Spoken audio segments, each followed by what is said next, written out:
I'm putting the windows in Bearcat trailer. The Bearcat rolled out onto the back. Got these two in. This one was real straightforward. Cut the opening, going it to fit, and the screws go into the threaded portions. These are totally demented. They don't have holes, they have a groove here that the screws go into. If you don't have it lined up perfectly, you put the screw here and they tap, self-tapping, they tap their way into this somewhere along this groove. But once you put one in, you won't shift it anymore, so you gotta have it just right.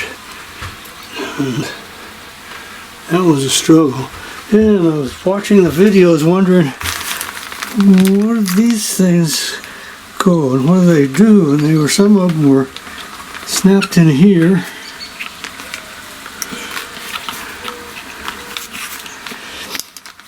And it looked like they had clips to hold it in place. So I put the clips on this window and snapped it in. They snapped in pretty good. Okay. But I had to get it out because I didn't have any goop on it. So I snapped it out. It was hard to snap out. And I should have realized what was happening. One of them broke. So the next thing I did, I gooped it all up with a good old Excel. Snapped it in place.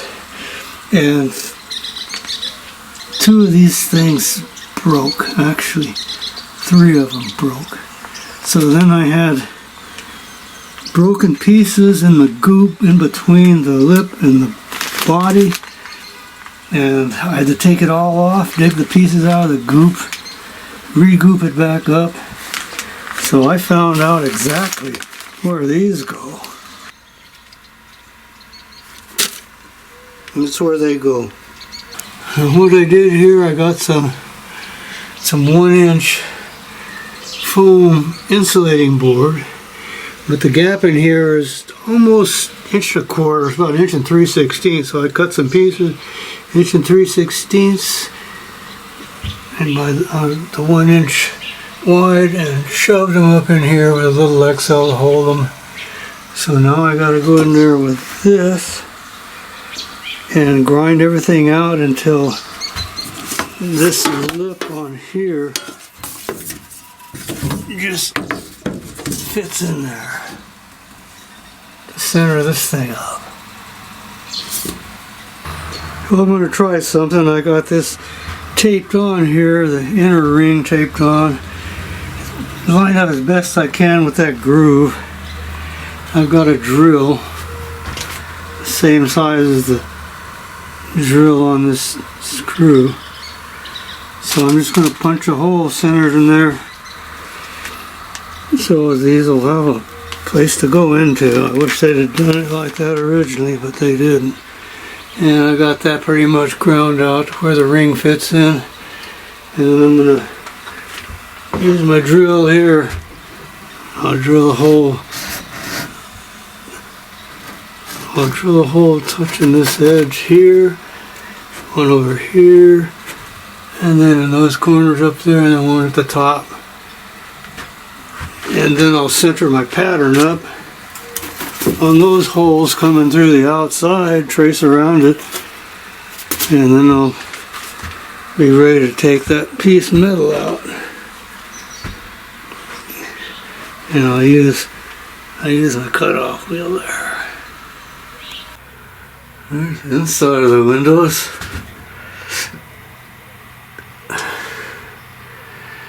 And this is my bunk that I built. The Bearcat goes underneath.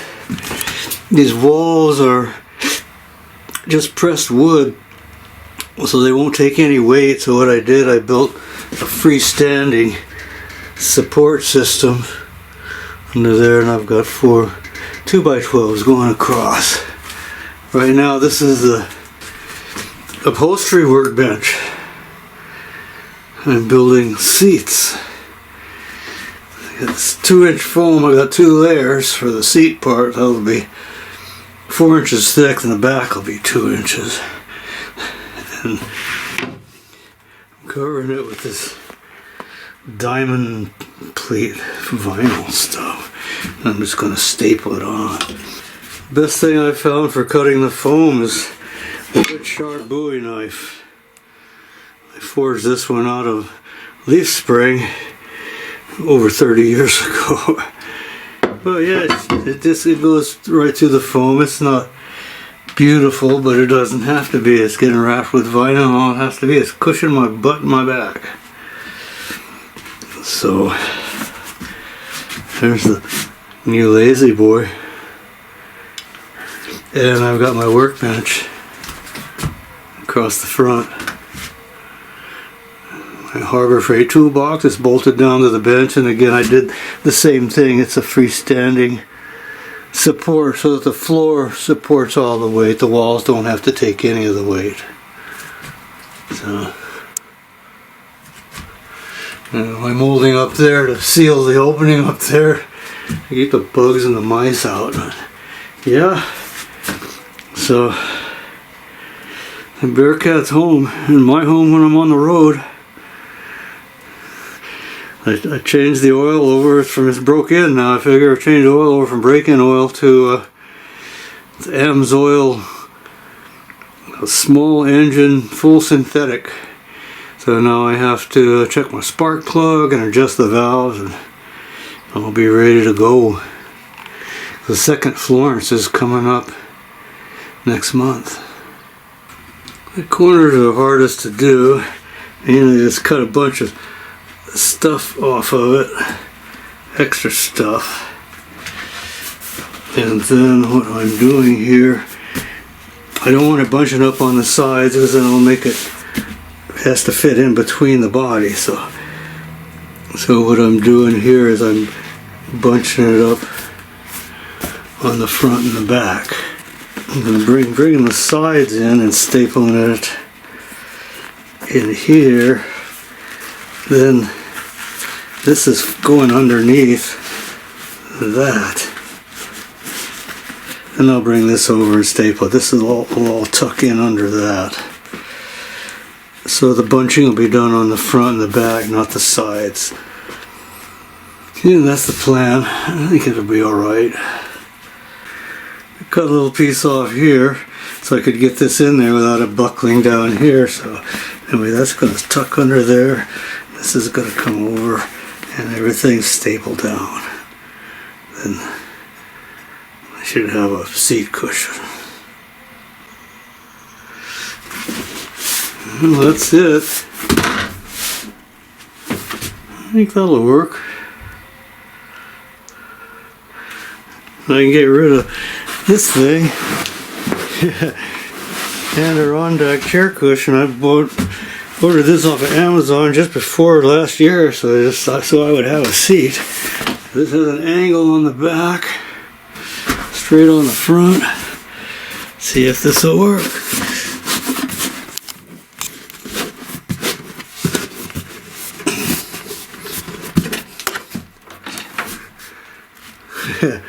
Much better, yeah, I like that.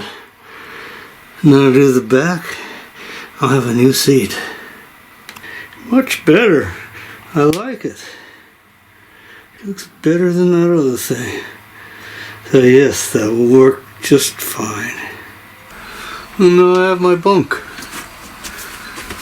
This is a 4-inch foam mattress I bought off Amazon. It's actually in 3 sections. It'll fold up.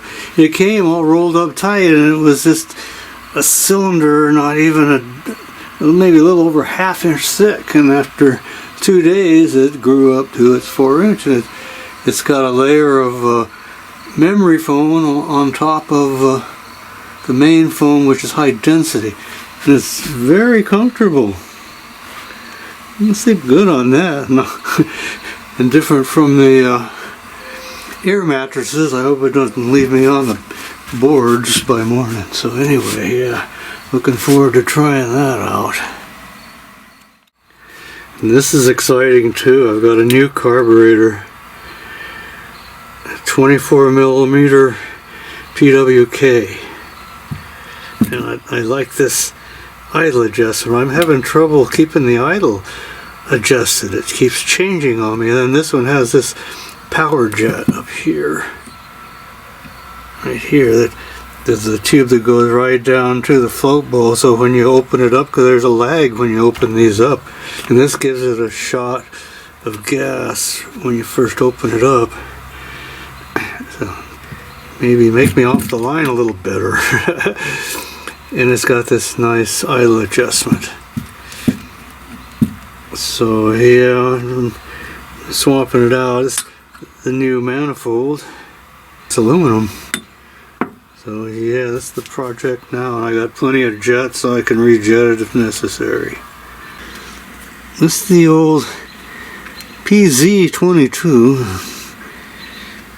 It works pretty good, but I just, like I said, I have trouble getting a consistent idle. I'll get it adjusted where I think it's pretty good, and next time I take it out, when I let off the gas, it dies. So, and I'm learning a little bit more about these engines. This thing here is plastic, and it's the size of that hole there. Now when I pull that off,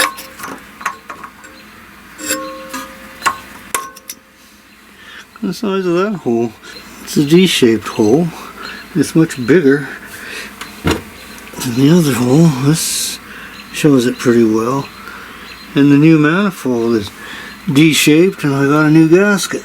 So that'll be going on there. I'm not going to use this thing. The PWK carburetor is on.